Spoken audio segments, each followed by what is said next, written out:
All right, what's up, everyone? The few of you that are going to join here, doing a bit of an early stream just to test this time slot out, and just wanted to make it a little bit different. So we're gonna just do some research, maybe look up some line matching stuff on the fly, and I'm a little bit sick, as you can tell, with just a bit of a cold, but we'll get through this. And yeah, let's go through these 10 games. Last night, I didn't really pay attention to. I was out to dinner. So, how did your guys' night go? If you played last night, um, I ended up down a little bit. So, take that. Didn't get crushed like I did 2 nights ago, so could be much worse. Um, I haven't really looked at this slate much, to be honest, but this was the only time I could stream, so I figured that I would fire up a quick stream and we would just do a little bit of research together. So, for the most part, I know how matchups are going to go. It's not, once you're this deep into the season and there's no huge injuries, it's not that difficult to guess on matchups. For some teams, other teams, they switch it around all the time, so there's really no point in trying to guess. You just play the best lines in the game. But like this first game right here, the Maple Leafs and the Wild, we know that the Koivu line is going to hard match. The question is, who are they going to hard match, right? Because you've got Matthews and you've got Tavares together. And, I mean, for me, I'd probably want to shut down Tavares Marner. But, like, it wouldn't be shocking at all if they just went after Matthews because he's the number one center. I don't know who they consider number one. Maybe you could find out in some of the stuff you read before games, but I wouldn't read too much into it. Neither the Tavares or the Matthews line are very great defensively, so it doesn't really make that much difference as far as me wanting to play Minnesota. But for playing Toronto, it does make a difference because I don't want to play a line that is going to get hard matched against Koivu. And maybe they spend time against both sides. That's very possible. But I guess we will just have to see. Right now, I'm probably treating it like it's Koivu against Tavares Marner. So I would give the edge here to the Maple Leafs top line, or the one you're seeing is the top line, the Matthews, Marleau, Kapanen line, because they're going to see a lot of time against Stahl, Zucker, Granlund, if I'm right about these matchups, and also the Eriksson, Ek, Greenway, Coyle line, which is really bad defensively. So not a ton of clarity on this game. And we could also go through the early games if people want to do that. If we get a big enough crowd in here and you guys actually want to go through a 2-game slate or a showdown slate, whatever it is. Because I've got about 45 minutes, and then Emac and Adam are going to get on, talk some NBA, and I will get out of here and let them do their thing. We've also got On the Contrary today as well, so jam-packed Saturday of shows, concluding with the On the Contrary show. All right, so look at goalies here. You've got Dubnyk and Anderson. Neither of these teams played last night, so that's a pretty fair assumption that both of them are going to go. Dubnyk is super cheap. That's one of the things that jumped out to me when I was just doing a quick look over the slate. So he's a guy that if I end up MMEing tonight, and I probably won't on DraftKings because they, again, don't have enough good options for trying to MME like a low-dollar tournament. They've only got that $40, and I think you can only get up to like $50. And I don't know. I don't think it's worth the $2,000 or whatever to put in there to max it. So, yeah, I'd probably have a bunch of Dubnyk if I'm MMEing or 20 maxing or whatever you want to call it. Early game review. What does that mean? Oh, you just want to go over the early too? We can maybe do that at the end.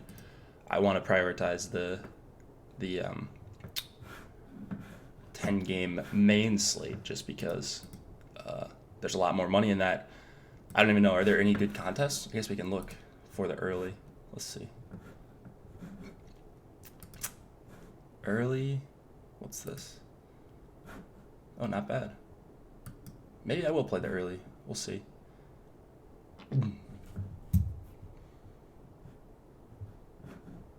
Not terrible. Yeah. I mean, trying to MME a 2-game slate is kind of a crapshoot. So maybe one lineup in that, and I'll just play this or something. I don't know. I've been crushed at high stakes this year when I've played it, and I've kind of been forced to play it on Saturdays at least, because there's just no other options to actually get good volume. So I've been crushing Saturdays. Maybe I should start taking more Saturdays off. I don't know. Maybe it's a variance thing. I did fine at high stakes last year, but this year I've been demolished. So should stick to the 10 and under range. That's kind of been my sweet spot so far. All right, so in this game, just first look, I think I've always loved the Stahlzucker-Granlund line. They're cheap, and they're going to get the better matchup, at least in Minnesota's eyes. So not really worried about any Toronto line. Stahlzucker-Granlund, they're keeping up these crazy high danger chance numbers. So I'm just going to be all over them in a one lineup scenario, which is likely what I do for the main slate, is just play one lineup. This Minnesota line, the Stahl line, is going to be in the mix for that. So I'll be talking more in chat about lines specifically and such once we get some news. I think there's some news in Pittsburgh that we're also waiting on. There's not anything crazy that I'm expecting in this game for news. I'm expecting the Stahl line to have a good game, and that's really about it. And the Dubnyk's just way too cheap. This is actually going to be a really fun game. Just try to go to this game. Maple Leafs and Wild. All right, next game, Detroit and Boston. We have Jimmy Howard and Tuukka Rask are the expected goalies here. Colby Cave still centering Marchand and Pasternak. I want to look at what they did in their last game. So to do that, I would go on Natural Stat Trick and then go to the Bruins, find their last game. And one thing I just like to do is when these lines are new, you see kind of, okay, first of all, did they play the whole game together? And let's see, it was a little slow. Did Cave play the whole time? Played the whole time with Marchand. Looks like DeBrusk went up to that line. So at some point it was Cave with Marchand and DeBrusk, and then Pasternak went with Krejci. Is that right? Yeah. So, okay, so it's Krejci with Nordstrom and DeBrusk at one point, then DeBrusk and Pasternak flopped. So I'm assuming that was in the middle of the game because they didn't start that game that way that I remember. So that's one thing to keep an eye on. You're going to want to check out the morning skates, but just looking at what they did as far as matchups, you'd look at the Bruins side because they have the benefit of last change. So let's see, they wanted to get they did match the Nelson, Everly, Lee line, which is what I would have done, and they actually had a lot of success against them, shot volume wise, scoring chance wise as well, high danger chances too. The Cave himself had success, obviously carried by his very stellar line mates, but interesting to see. And they kind of shut down that Nelson line, which I liked a little bit. That's the daily game plan. That'll come out in a bit. We'll close out of that. All right, here we go. So, in this game, we probably expect the Cave, Marchand, and whether it's Pasternak or they start with DeBrusk up there, going up against Larkin, Advocator, and Mantha. That's a clear advantage for the cave line. I don't really like targeting against Boston. I don't really like playing Detroit skaters. So this one's pretty easy for me. It's going to be all Boston. I'd like Marchand and Pasternak to be on the same line, but if they're not, the Krejci, whether it's Heinen or Nordstrom with Pasternak, if it's Krejci Pasternak, I think that's also very interesting. And the good part about if they are split up is that it makes the both lines a lot more affordable and probably spreads out the ownership on both of them. I haven't paid too much attention to ownership just yet, but that's something that we will get to if we see a spot that looks like it's going to be really heavily owned, because there's always a couple, right, on these big 10-game slates. So really not looking at Detroit, and then on D, Krug would be the guy, whether I'm going to the top or the second line. So not really looking at Detroit for a one lineup scenario for me. Even for MME, I would be very low on this Detroit team. All right. Rangers and Canadiens. We have Alexander Georgiev going up against Carey Price. In this game, we're going to see probably the Danault, Tatar, Gallagher line go up against Zibanejad, Kreider, and Ryan Strome. The Rangers were super disappointing the other night in Ottawa. I paid the price for it. I was super heavy on both of their top two lines. And, I got rinsed on that slate. So, a little bit upset with the Rangers, but that doesn't mean that I won't be targeting the second line for New York. Because just looking at how the matchups will play out here, we have Danault versus Zibanejad. Those two lines are, in my opinion, very good possession lines. Montreal won. We have a big sample on them. They just are really, really good. And they do a good job limiting the opponent as far as scoring chances, high danger chances as well. So if I'm playing limited lineups, the Zibanejad line is out of the picture for me. MME, I suppose you can make a case, but that might be a line that I take out of my crunches just because I like to play aggressively, even in MME. I don't want a line in there that I don't think has a good matchup, that I think other people will play. And even if it's 5%, then that's still 5% more lineups where, I could play lines in better spots. So the line I really do like here is the Rangers' second line, Hayes, Hedl, and Jimmy Vesey. They're going to see time against Domi, Drouin, and Shaw. And just to look up the numbers for that line, let's see if I've got them right here. Yeah, I got them right here. All right. Domi, Drouin, and Shaw. So far this year, 18.22 high danger chances against per 60, 38 scoring chances against per 60, and let's see, 76 shot attempts per 60. That's atrocious, and they're going to see time against the second and third line, mostly the second line, and I'm all over Hayes, VC, and Hedl. So if I am going with a more expensive line, if I don't get to like a mid-tier line with my one or two lineups, then this is a great spot to spend to save money. This Rangers second line, just such a good even strength matchup, and cheap too. And I guess they're all in the top power play, but really the one that's listed as the second power play is the top power play with Zibanejad and Kreider with Pionk. So wouldn't pay too much attention to the PP1 there, but I don't think the Rangers ride one power play unit particularly hard.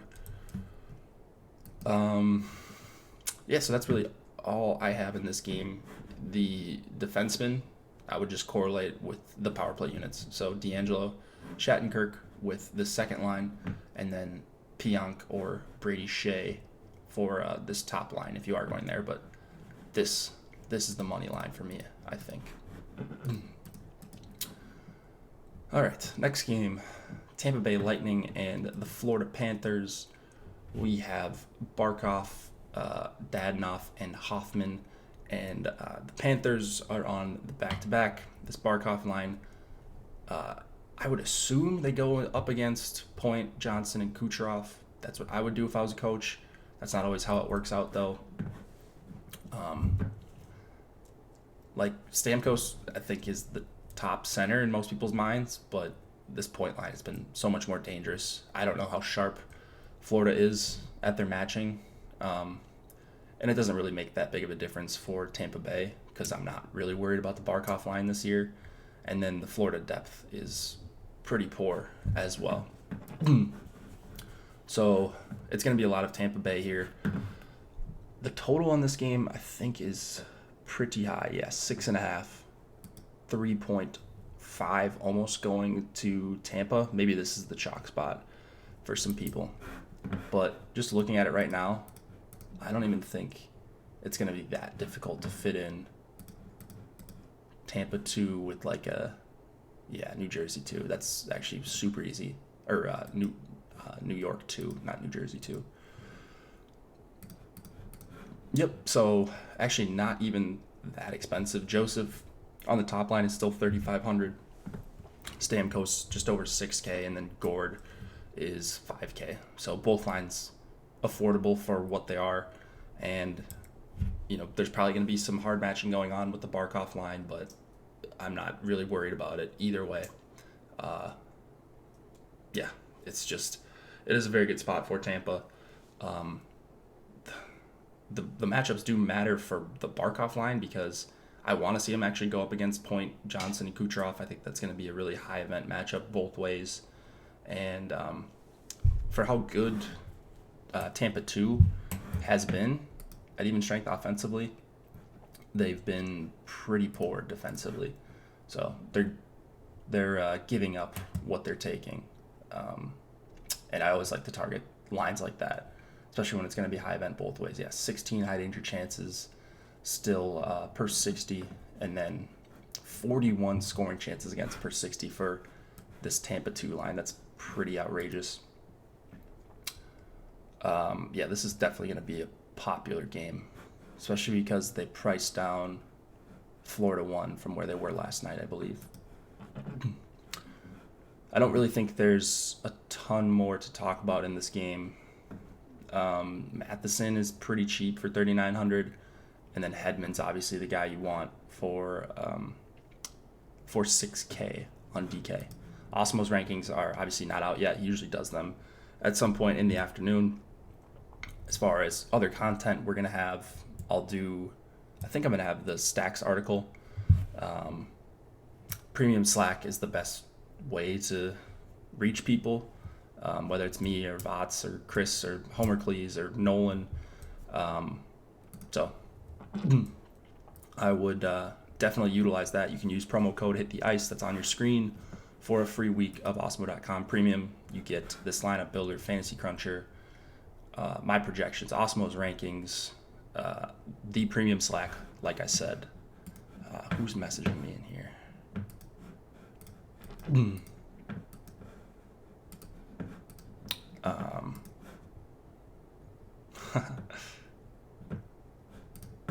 Oh, really? Tom Wilson will not face supplemental discipline for his hit on Brett. Is it Seney? I don't know. But anyways, did anybody see that hit last night? Tom Wilson again. This guy. This guy, he just can't help himself.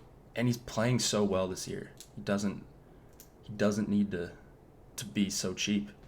And he just can't help himself. It's kind of sad. Anyways, Reimer gonna see, it's not gonna be Reimer, right? It's gonna be Luongo.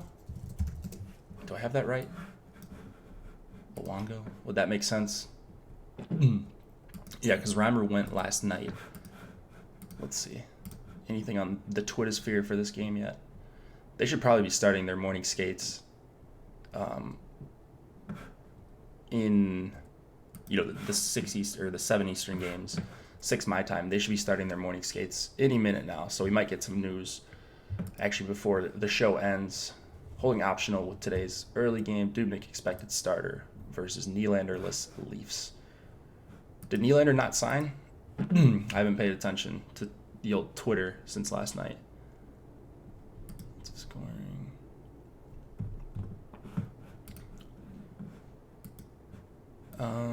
All right, Letang, Kessel are taking the option this morning. Hornquist may play. All right, we'll get to that in a bit. But this game gonna be pretty popular. Right now, I'm not that worried about ownership. I guess if I can catch some other shows, kind of get the feel of the industry, then maybe that changes. But I think that it's a really good spot for both the Barkov line and Point Johnson, Kucherov, assuming they go up against each other. All right, Winnipeg and New Jersey. New Jersey on the back-to-back. The Jets, who buried me the other night, will be in New Jersey to face them. One thing I want to check out in this game, so back to natural stat trick, is how New Jersey has been matching up, or at least how they matched up in their last game. I think Heischer and they haven't played a home game in a while, over a week. I think they had been matching the Hall line against opposing top competition. New Jersey good at home. What's the total for this game? 6, 3.15 going to Winnipeg, 2.85 going to New Jersey. Pretty even matchup. Let's see. Yeah, so they've been going Barzal, Beauvillier. I mean, the Islanders are tough because you don't know who teams consider to be their top line. But let's see. How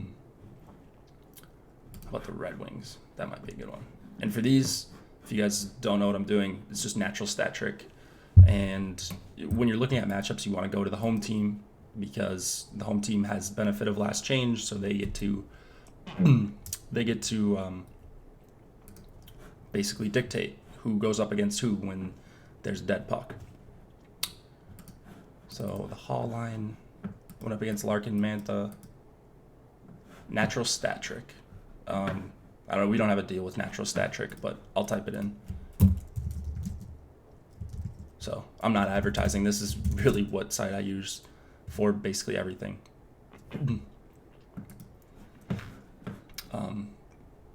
Maybe a little bit intimidating at first, like I said with Fantasy Cruncher, but you'll figure it out.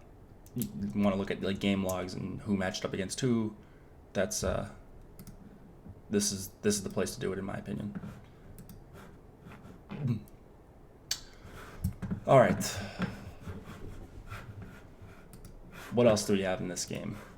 Okay, so Heischer line, Heischer Hall, Bratt will go up against Scheifele, Ehlers, and Wheeler at even strength. I want to see the numbers on both these lines. We don't have a big sample for Bratt on the top line just yet because he's only played a couple games. But I've got both of these lines projected pretty highly. The Scheifele line actually hasn't been that great defensively. They're giving up over 10 high danger chances against per 60, and I think it's even more on the road this year. They had pretty big home road splits. Devils D-man won't handle Jets forecheck. That's very true. The Jets are terrifying. I say it all the time, but fading the Jets, when they're at home especially, and in even an average matchup, it's absolutely terrifying. Just like Colorado too, and that worked out if you faded them last night. But the Jets are in that category where it just seems like they're going to score every single time when you're not playing them. So I don't think I would get to the Jets if I play just one lineup tonight. I don't know that I get to either team here, even though I have both of the top two lines rated pretty highly. If I was going to go to something in this game, it would probably just be a Heischer Hall mini stack. The problem with the Devils, and I talk about it all the time, is this Butcher on power play 1, Vatanen on power play 2, and also priced up. So it just takes away a lot of what I want to do. Looking at this second line for New Jersey, they haven't really played at all together. But let's see.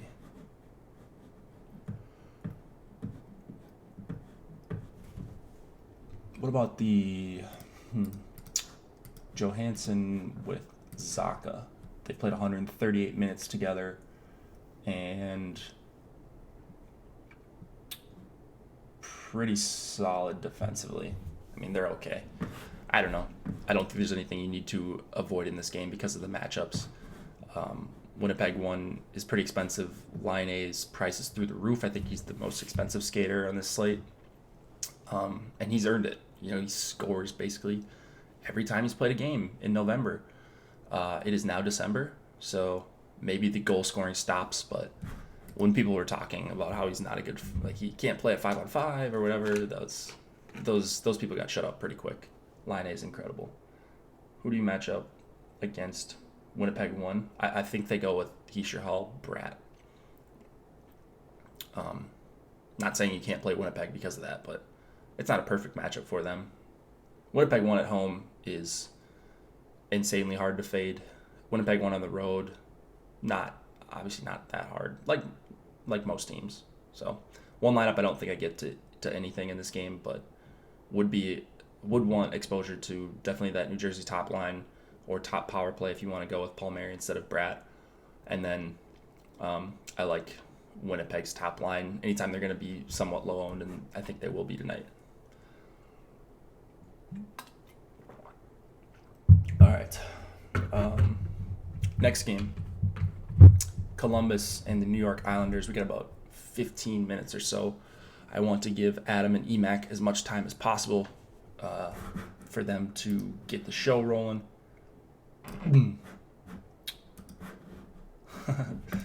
Getting some DMs.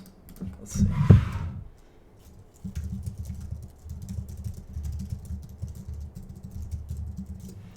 All right. Anything in chat? You guys are quiet today. I guess there's not a ton of you. That's probably why. All right. Blue Jackets and the Islanders. Sergei Bobrovsky going up against Thomas Greiss. Don't have confirmation for either of these goalies yet. Man, I'm really battling through this cold. Just like woke up randomly with it. Like I've got like this sinus thing too. I don't know. We'll see. We'll see how I do. All right. So for the Isles, they're another team where I'd want to see how they're matching up. I don't remember it off the top of my head. But let's see. So Islanders home games. I think they've been going with the Nelson line against opposing top competition. I can only listen. I know the basic rules of hockey. These names are meaningless currently. Yeah, that's the thing, right? When you're learning, so I'm assuming you're learning a new sport, or DFS sport. That's why Fantasy Cruncher, like they have the line combinations for you. It's just, I don't know. It's so nice.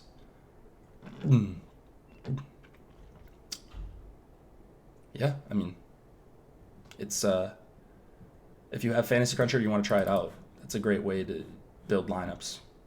Just get familiar with the players. So you can use that promo code Hit the Ice that's on the screen for a free 1-week trial at osmo.com, which includes Fantasy Cruncher. And hopefully we can do some Fantasy Cruncher in a second. Let's see. What did they do? They didn't go Filppula against Backstrom. They did. Wow. Okay. So they went Filppula, the third line, against Washington 1. And they actually had some success offensively, which is weird, but weird things happen in hockey, right? So Filppula, Komarov, and Kuhnhackl? No way. This line shut down Ovechkin, Backstrom. Okay, I guess they're pretty dull, but they still give up quite a bit of high danger chances, and they get crushed in shots against compared to shots for.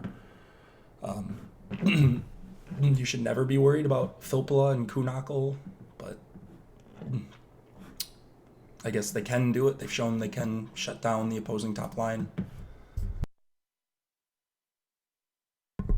Wow.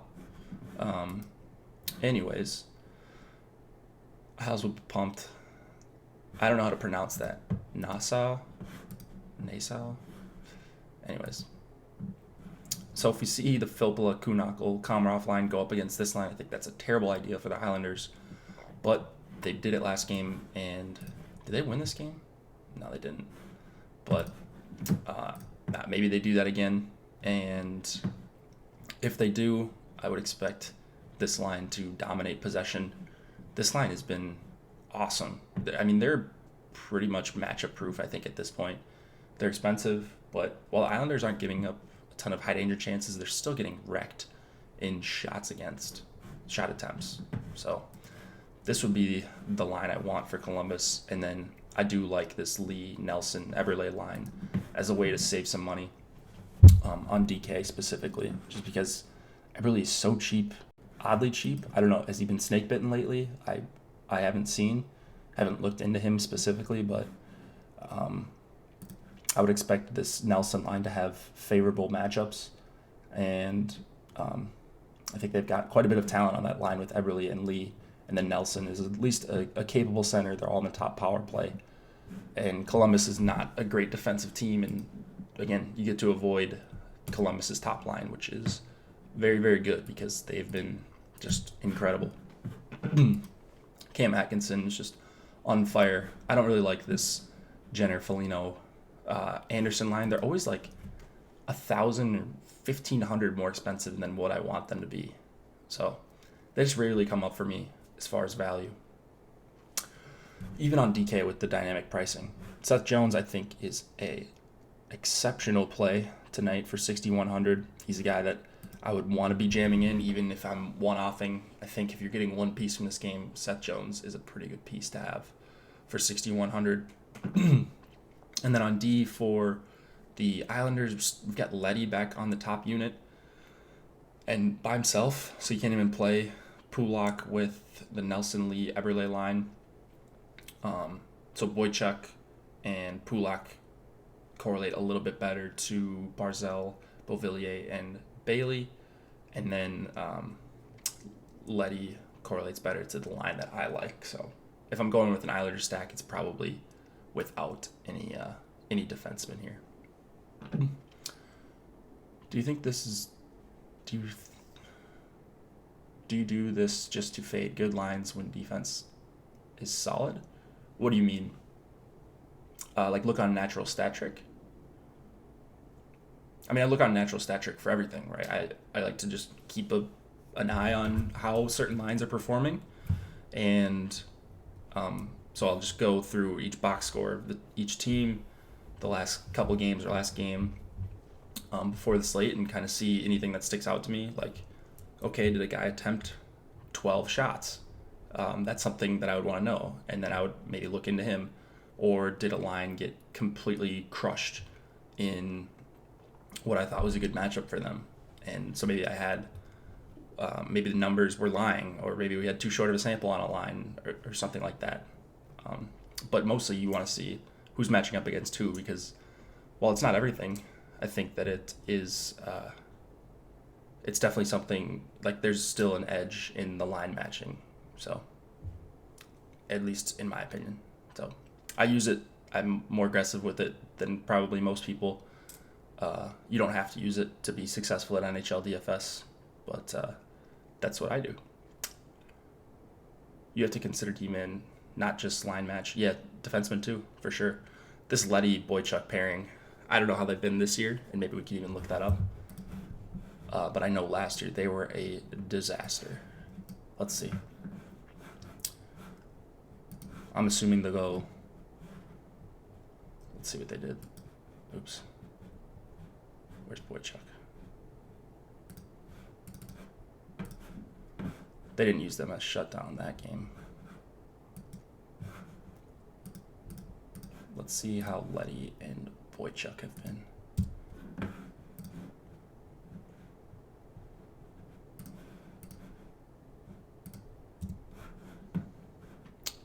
We only played 100 minutes together this year, but yeah, 43.4 Corsi for percentage. This is very bad. This is very bad. Actually, this is not per 60 just yet, so let's see. That's not actually terrible. That's an improvement. That's still not great, but not as bad as they were last year together. I know Boychuk was hurt quite a bit, but yeah, maybe not as terrible as I expected for the old Letty Boychuk pairing. And maybe they just have had soft matchups. This is not a soft matchup. This is a very tough one if they decide to use the Boychuk Letty pairing against them. All right, Flyers and Penguins. How many more games do we have? 3, 4? All right, I better get moving. Flyers, Penguins. Anthony Stolarz getting another start after he blew it in third. Well, the Flyers blew it up against Casey DeSmith. We're going to probably have some Penguins chalk here. At least one of these lines is going to be very highly owned. Crosby with Gensel, and if it's Hornquist back, that's going to be probably the chalk line of the night. But still, Malkin and Kessel is certainly a good option here. What they usually do at home, and we can go through it, but what they usually do is they go Crosby against opposing top competition. That's pretty clearly the Couturier line for the Flyers.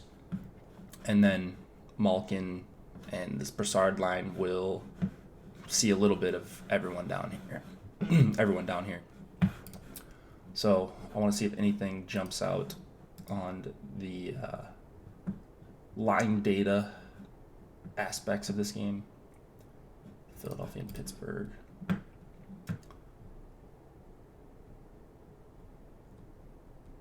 Anything crazy?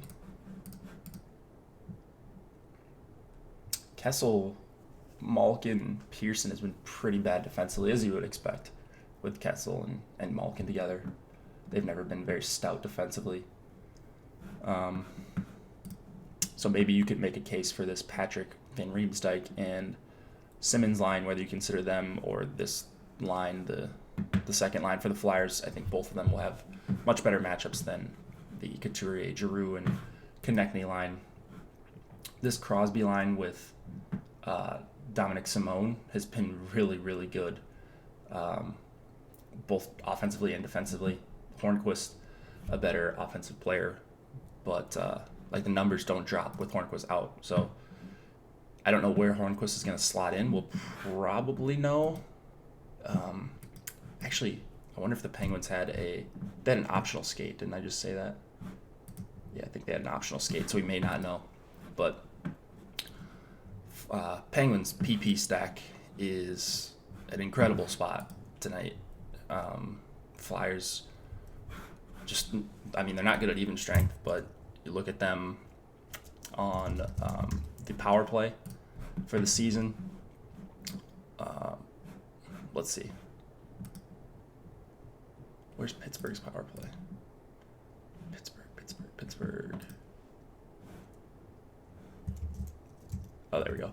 Pittsburgh almost 25% for the season on the power play. And then the Flyers, they don't commit a ton of penalties, but 70.9% on the power play. Those are just percentages. You want to look at unblocked shot attempts. I know Steve's very good at looking at that. But yeah, they're just not good on the penalty kill. And this is one of the best spots of the night, pretty clearly. All right, we got 10 more minutes. Letang, I think, is the other guy we should probably mention in this game. Is on that top unit, super expensive, but if you can somehow afford all these good players, then by all means, fire it up. You could probably make this work if you double punt here, find a super cheap duo, and then go with the defenseman. There's your 5-2-1. Yeah, that's definitely viable. All right, what else here? Blues, Coyotes, Jake Allen, Aiden Hill. Aiden Hill has had quite the couple games so far. Does he keep it up? I have no idea, but St. Louis on the back of a road back-to-back. I would guess they go with the step-on line up against O'Reilly, Steen, Tarasenko. I don't really like much of anything in this game at first look. I like St. Louis's top line. I think that line is fine, but they're not that cheap. Steen still priced up quite a bit. And then I rarely get to these Arizona lines. I think Galchenyuk, Schmaltz, and Keller is somewhat interesting, especially if they're going to get St. Louis depth here. They're just super cheap, and they do have talent for sure. Galchenyuk and Keller. Schmaltz is also a talented player when he's shooting the puck. And then Ekman Larson is 4,400. So a lot of value on the Coyotes. I just don't know if I'm going to need to get to this value depending on how my build goes. But I really don't like much of anything on the Blues outside of this top line. So that game is pretty quick. Let's go to the next one. The Blackhawks are on the slate. Here we go. 5.5 total. I bet this gets bet up as people bet on the Predators. They bet on the over here because the Preds might put up 6 goals by themselves. Johansson, Forsberg, Fiala. Hard to argue against this being one of the better spots of the night. They're going to see, it doesn't really matter. They're probably going to see some of both the Tays and the Kane lines. I mean, looking at these numbers for Nashville 1 with Fiala on that line. Let's see. Where are we at? Oh, they still have... Oh, no. Okay, here we go. With Fiala on the line, 73-minute sample, 63 shot attempts, 4 per 60, 34 scoring chances, 16 high-danger chances, 4 per 60. For Nashville 1, they're going to get this trash Chicago Blackhawks team, and there's just nothing bad to say about the matchup. Whether they hard match or just roll lines here, they should dominate possession, and Fiala and Johansson, for that matter, are just way too cheap. It is another great spot for Roman Josi, who is 6,700, and he plays in the power play with Fiala. So there's your mini stack if you want to save a little bit of money. I mean, I still prefer Josi a ton more than Ekholm. I would be trying to find that extra 2K. I know that's a lot, but I want to jam in Josi if I can with Nashville 1. I don't really like targeting teams in Nashville, especially not bad ones like the Blackhawks. So I should probably just move on from this game and get to the last one and get out of here. Vegas Golden Knights against the Edmonton Oilers. We have Marc-Andre Fleury against Mikko Koskinen. Connor McDavid, Leon Draisaitl, and Alex Chiasson are, almost 20K to stack together. I think their prices come down a little bit. But anyways, I didn't see whether Edmonton was hard matching. I don't think it really matters all that much. In this game, it's mostly just the top lines for me. Well, I do like Nugent Hopkins and Puljujärvi together at even strength. I don't know. I mean, I don't love the matchup against Eakin, Pacioretty, and Tuck, and I would probably give the edge to Eakin, Pacioretty, and Tuck at even strength. So this one's really just about the top lines. I don't think I'm going to get to either one. I shouldn't say that.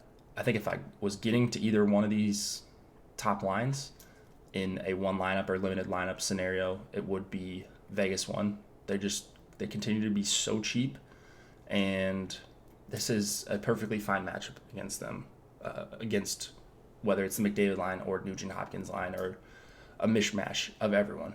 The guy I would like to play with Vegas 1 would be Colin Miller at 3,900. And then Klefbom has just been incredible. He's been shooting so much as of late. It's kind of shown in his numbers. He's been just fantastic. 5 points in his last 3 games, a bunch of shots on goal, a bunch more shot attempts. So he's the guy that I really like, even for 5,800. All right, so that's probably going to do it for the slate. Hope you guys enjoyed going through some natural stat trick stuff. Feel free to hit me up on Twitter or the premium Slack chat. Join for a free week. Promo code Hit the Ice. You get access to everything we did. Natural stat trick is obviously free, but you can get access to the premium Slack, lineup builder, my projections, Awesemo's rankings, all the stuff we offer on the site. So do that. Promo code Hit the Ice. Please give us a like if you did enjoy the show. Just wanted to try out this time slot once again. We're playing around with seeing what's the best time to do NHL shows, both on the weekends and during the work week. So let me know what you guys think. Again, give us a like if you did enjoy this. It really does help us continue to do this for free. Thanks, guys. See you, and good luck.